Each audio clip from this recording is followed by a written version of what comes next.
This is the journey to one Africa. I have no idea what's really happening, because you guys are talking about the price of oil in Nigeria, but you know, in the entire East Africa, the same thing is happening. Like in Tanzania, it went high. Kenya, people are protesting there as well. I mean, we're gonna be talking about Kenya later today. You know, the same thing. Uganda, the same thing. Talking about dollar, the same thing. Like, it seems like what is happening there, it's happening actually to the entire continent of Africa, because I did not know that this is happening in Nigeria, but it's happening in this side as well. Sorry, go ahead. The problem is, yes. So now, Mika, the problem with Nigeria is that it can be avoided. That's what annoys me with this series. That's why I love how, you know, Nigeria was really coming out for them. We're trying to control our anger. It can be avoided. Nigeria has about 6 refineries. We have modular refineries. They've built a lot of things. Let me tell you something. Nigeria should not be going through what other African countries are going through. Do you know we have about the 5th biggest gas reserve in the world?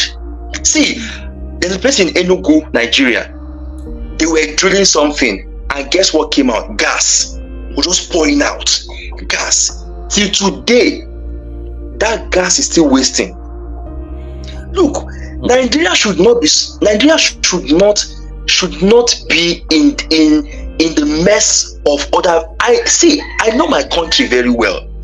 There's some places in my country that you go. In fact, there's some places you just dig. You just take a shovel and you dig. You start seeing crude oil coming like this in the southeast. Some places like in south, everywhere. Go some places you see the river polluted, crude oil. These things are avoidable. They are 100%. They can be avoided. What you need to do is create local demand, support the local factories. People would build refinery, go their way to borrow money to build refineries. You won't allow them refine. It's like you are working day and night to sabotage the Nigerian people. Now in Benin City, they just finished their refinery now. They don't have crude oil to buy. The local crude oil, they want to sell. Imagine you want to sell crude oil for your own citizen in dollars. This is my country. Should I buy crude oil in dollars? I should buy in naira. But you said no, you want to give me in dollar. What kind of confusion is that? So these people are working day and night to sabotage. See, let me tell you, Nigeria. See, we are not supposed to be going through any mess that other African. In fact, Nigeria should even join the scramble for Africa. We have the power to do it. Like we should be borrowing African country money. Should be borrowing them, dashing the African government. We have that potential, but these people are just. Because you can argue that many African countries have the potential. From what Mika said, this stuff is happening everywhere.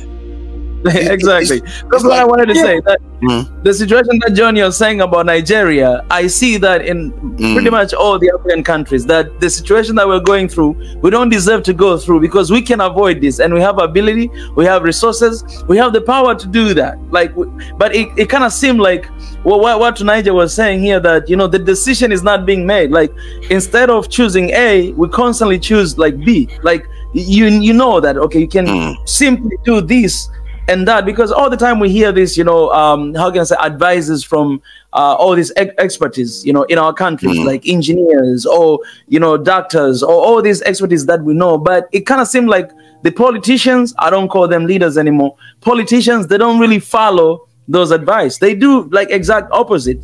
The solution, what you can change to make things better, but they're just not pressing the button, and things are getting worse and worse.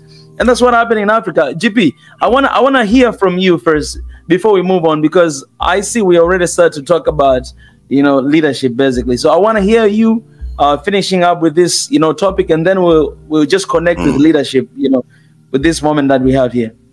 GP, are you there? Yeah, I'm here. I'm sorry, I'm driving. That's why I've been quiet. Okay. And I'm gonna keep my answers short and straight because I'm driving.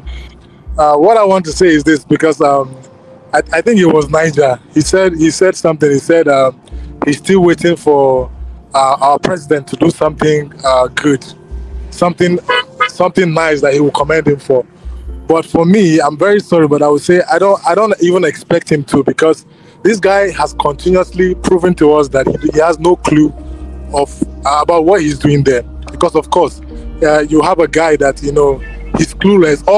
Do you know the campaign he used to run the election was "It is my turn," and that was it. He was invited for a lot of interviews. He kept rejecting. And then, in fact, in the UK, Chartered House invited him for an interview. They asked him questions. You know what he told them? He said, "I don't want to answer because other candidates will spy on my answers and they will use my answer."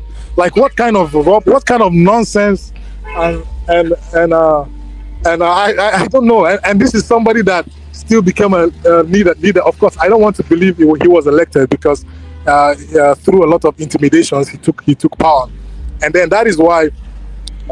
Talking of the people of Niger, where he wanted to order our major guys to go and invade and fight them, he wasn't able to do that because his hands were tied. In fact, the Western people were actually the ones that were telling him to go, but then he saw that people of the North did not support that, because of course Muslims and the people of the North, they really support their people, which is from Niger, and then they were like, no. And if you do that, if he had done that, I think some good answer might have happened in Nigeria if he had done that. So his hands were tight in that area. I still don't know. I'm not aware if he's still planning to, but I think he didn't do that because of this. His hands were, they are still tight, Sha. And honestly, that guy is just clueless, and he will keep getting us deep and deep into problem. My issue is, or let's say what I derive peace from is we'll always survive this, because God has always been with us through any situation, and this is not the time He's going to leave us. The guy said it is his turn. Okay, now your turn now. Enjoy. Do what you want to do. I don't expect anything good to come out of this. And then for the labor union going on strike, I don't know. I don't want to sound insensitive, but I feel that maybe God has just given me this heart to not care. Because all those people there that are going for strike this, strike that, they're the people that contributed to his government. They're the people that actually, let's say, they ensured that he took over power because of corruption.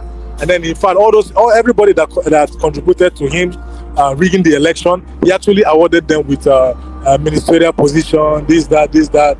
And honestly, I don't know why, but why are you even going on strike? I thought you all supported his government. Now you're going on strike. You think he will do this, he will do that. See, Tinubu can decide to increase minimum wage to $1,000. There's nothing, see, if you have a clueless guy as a president, even if he increased it any amount, that guy is clueless. He will not know how to run the country or what to do with the country. He will just keep destabilizing it. And then the crazy thing, what even pains me the most is, after all this destruction, if we eventually get a good person that will become a leader with a nice heart and with a plan, it's because of all these things. It's going to take a while for him to actually take us to the place where we actually deserve to be. Because we all fought for our favorite Peter Obi to actually take over, because we felt that the rate at which the country is going, we are tired. We've been going backward. Please, let's go forward. And now this guy has come, taking over, and he's taking us anyway, he's taking us to a place where we don't understand, but we believe that eventually something amazing will happen.